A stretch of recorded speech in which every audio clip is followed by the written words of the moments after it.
Smog کا آغاز London سے ہوا تھا۔ لوگ 5 دسمبر 1952 کی صبح اٹھے تو شہر گہرے سیاہ دھوئیں میں ڈوب چکا تھا۔ ہاتھ کو ہاتھ سجائی نہیں دے رہا تھا۔ حد نظر صفر ہو چکی تھی۔ گاڑیوں کو نظر نہیں آ رہی تھی۔ ٹرین ڈرائیور پٹڑی نہیں دیکھ پا رہے تھے۔ پائلٹس کو رن وے نظر نہیں آ رہا تھا اور بچے، والدین اور میاں بیوی ایک دوسرے کو دکھائی نہیں دے رہے تھے۔ پورا شہر دھند میں گم تھا۔ شام کے وقت پتہ چلا یہ دھند نہیں، یہ عذاب ہے۔ یہ گاڑھا سیاہ دھواں ہے۔ یہ دھواں اگلے دن 4000 لوگوں کی جان لے گیا۔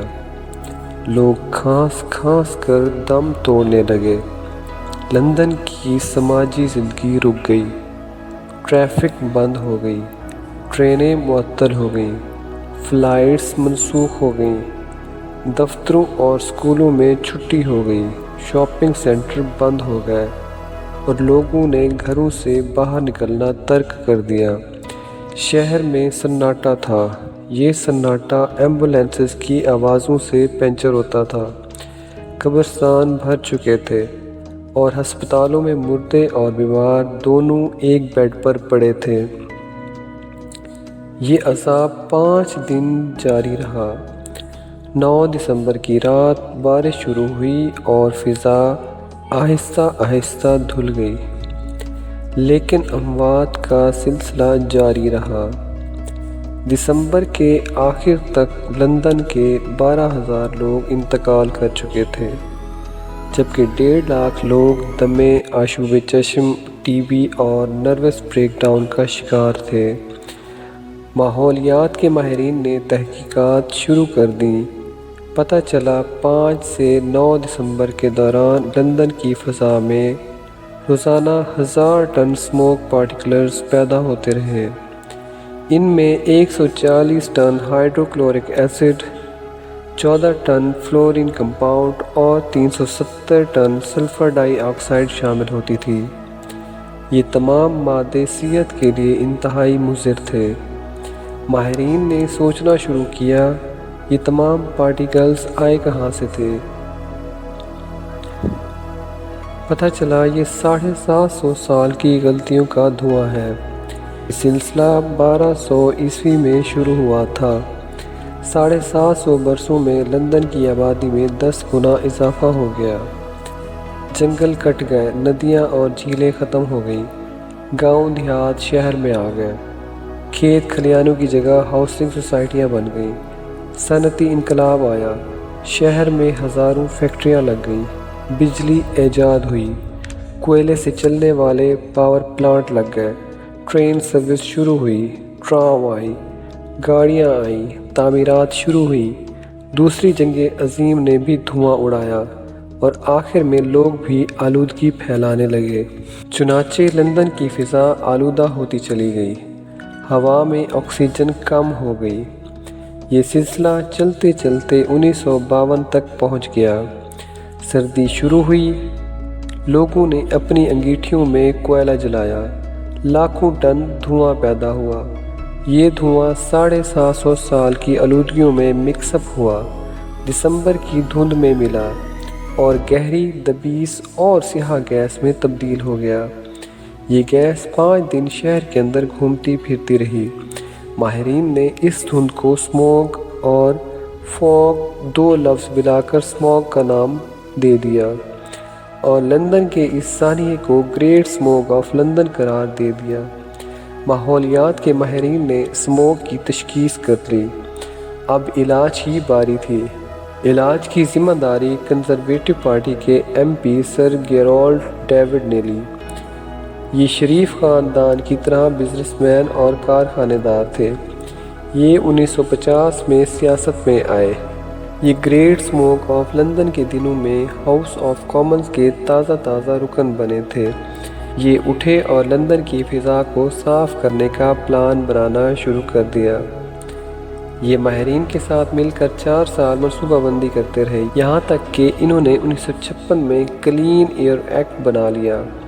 یہ ایکٹ ہاؤس آف کامنز میں پیش ہوا اور ایوان نے 5 جولائی 1956 کو اس کی منظوری دے دی۔ یہ ایکٹ 6 بنیادی اصلاحات پر مشتمل تھا۔ حکومت نے شہر کے اندر کوئلے کے استعمال پر پابندی لگا دی۔ عوام کو فائر پلیس کے لیے متبادل ذرائع فراہم کرنے کا اعلان کیا گیا۔ حکومت نے 1 سال میں یہ ذرائع فراہم کر دیے۔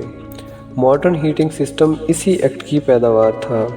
سردیوں میں بجلی بھی سستی کرنے کا فیصلہ کیا گیا تاکہ لوگ بجلی کے ذریعے گھر گرم کر لیں۔ حکومت نے شہر کے اندر فیکٹریاں بند کر دیں۔ مالکان کو شہر سے دور مفت جگہ بھی فراہم کی گئی۔ ٹیکس میں گنجائش بھی اور فیکٹریاں شفٹ کرنے کے لیے قرضے بھی دیے گئے۔ بجلی کے تمام پلانٹ 2 برسوں میں لندن سے دور جنگلوں میں منتقل ہو گئے۔ لندن اور لندن کے اطراف میں درخت کاٹنا، زرعی زمینوں کے اسٹیٹس میں تبدیلی اور گرین ایریاز کے خاتمے پر پابندی لگا دی گئی۔ ملکہ تک کو درخت کاٹنے سے قبل تحریری اجازت کا پابند بنا دیا گیا اور پبلک ٹرانسپورٹ میں اضافے، پرائیویٹ گاڑیوں کی حوصلہ شکنی اور پیٹرول کے معیار کو بلند کرنے کا فیصلہ کیا گیا۔ ہاؤس آف کامنز نے ان اصلاحات کی منظوری دی۔ حکومت نے کام شروع کیا اور ایکٹ کی منظوری کے صرف 4 سال بعد 1960 میں لندن کی فضا مکمل طور پر اسموک فری ہو گئی۔ یہ ایکٹ اس قدر مکمل اور سخت تھا کہ سر گیرولڈ ڈیوڈ کو خود اس کا نقصان اٹھانا پڑا۔ ان کی اپنی فیکٹریاں بھی لندن سے باہر منتقل ہو گئیں۔ ہم اب گریٹ اسموگ آف لندن سے گریٹ اسموگ آف لاہور کی طرف آتے ہیں۔ پنجاب پچھلے 3 برسوں سے شدید اسموگ کا شکار چلا آ رہا ہے۔ نومبر کے مہینے میں لاہور، بہاول نگر، پاک پتن، فیصل آباد اور ٹوبہ ٹیک سنگھ زہریلی دھند میں گم ہو جاتے ہیں۔ پنجاب اس بار بھی اسموگ میں دفن ہے۔ ہماری فضا میں اگر 80 مائکرو گرام زہریلے مادے ہوں تو ہمارے پھیپھڑے انہیں برداشت کر جاتے ہیں، لیکن لاہور اور اس کے مضافات میں اس وقت آلودگی کی شرح 200 مائکرو گرام کیوبک میٹر ہے۔ ہم اگر فضا کا ٹیسٹ کریں تو اس میں کاربن مونو آکسائڈ، سلفر اور نائٹروجن کی بھاری مقدار ملے گی۔ یہ تمام مادے زہر ہیں۔ لاہور کی فضا میں 300 سے 400 فٹ تک آکسیجن کی شدید کمی بھی ہے۔ یہ فضا کتنی مضر صحت ہے، آپ اس کا اندازہ سگریٹ سے لگا لیجئے۔ ہم اگر روزانہ 50 سگریٹ پئیں تو ہمارے پھیپھڑوں کو اتنا نقصان ہوگا جتنا لاہور کی فضا میں ایک دن سانس لینے سے ہو رہا ہے۔ بھارت ہم سے بری صورتحال کا شکار ہے۔ بھارت میں 2012 میں اسموگ کی وجہ سے 15 لاکھ لوگ مر گئے۔ لاہور میں بھی اس سال 4 لاکھ لوگ متاثر ہوئے ہیں۔ یہ لوگ 2028 کے دوران انتقال فرما جائیں گے۔ یہ اسموگ کہاں سے آ رہی ہے؟ یہ سوال بہت اہم ہے۔ اس کے 4 بڑے سورس ہیں۔ پہلا سورس بھارتی پنجاب کا شہر ہریانہ ہے۔ ہریانہ میں 10 سال میں چاول کی فصل میں 8 گنا اضافہ ہوا۔ ہریانہ کے کسان اکتوبر کے آخر میں چاول کے پودے کے خشک ڈنڈل اور خالی سٹے جلاتے ہیں۔ بھارتی کسانوں نے اس سال 3 کروڑ 50 لاکھ ٹن ڈنڈل جلائے۔ ڈنڈلوں کے دھوئیں نے دہلی سے لے کر لاہور تک پورے پنجاب کی مت مار دی۔ نمبر 2، لاہور کی فیکٹری میں اضافہ ہوتا جا رہا ہے۔ یہ فیکٹریاں دھواں پیدا کر رہی ہیں۔